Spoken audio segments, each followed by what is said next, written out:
ঈশ্বর নির্বোধ হয়ে দাঁড়িয়েছিল বলে তুমি দ্রৌপদী হয়ে গেছ।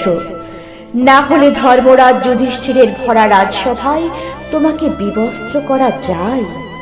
তুমি নারী নও, তুমি পুরুষের শক্তি আস্ফালনে যুগে যুগে দ্রৌপদী হয়ে গেছ।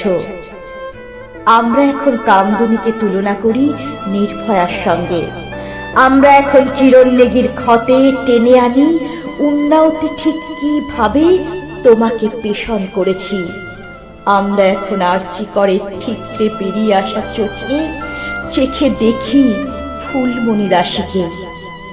আমার ভারতবর্ষ, আমার ভারতবর্ষ এখনো ছুটির দিনে পিকনিকের আমেজে বিলকিস বানুকে নায়িকা সাজায়। বিবেক নিরেট স্তবক হয়ে দাঁড়িয়েছিল বলে তুমি দ্রৌপদী হয়ে গেছ। না হলে গণতন্ত্রের বিজয় উৎসবে তোমাকে বিবস্ত্র করা যায়?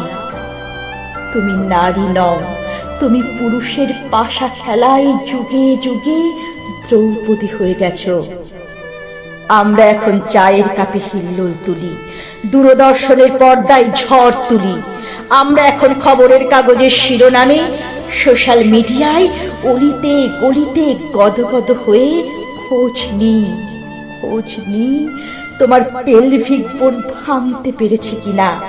খোঁজ নিই তোমার শরীরের কোথায় কোথায় রক্ত জমাতে পেরেছে।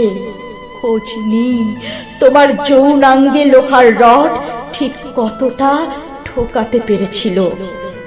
অথবা খোঁজ নিই তোমার দু পা ধরে যারা ছিঁড়ে ফেলেছিল তারা ঠিক কতজন ছিল। আমার ভারতবর্ষ এখনো তাজা রক্তের ঘ্রাণে বিমোহিত হয়। চেতনার শিক্ষা বিকিয়ে গেছে বলে তুমি দ্রৌপদী হতে পেরেছ। না হতে রাষ্ট্রীয় প্রহরী আর সাম্যের জয় গাঁথায় তোমাকে বিবস্ত্র করা যায়? তুমি নারী নও, তুমি পৃথিবীর কুরুক্ষেত্রে যুগে যুগে দ্রৌপদী হয়ে গেছ। যুগে যুগে দ্রৌপদী হয়ে গেছ।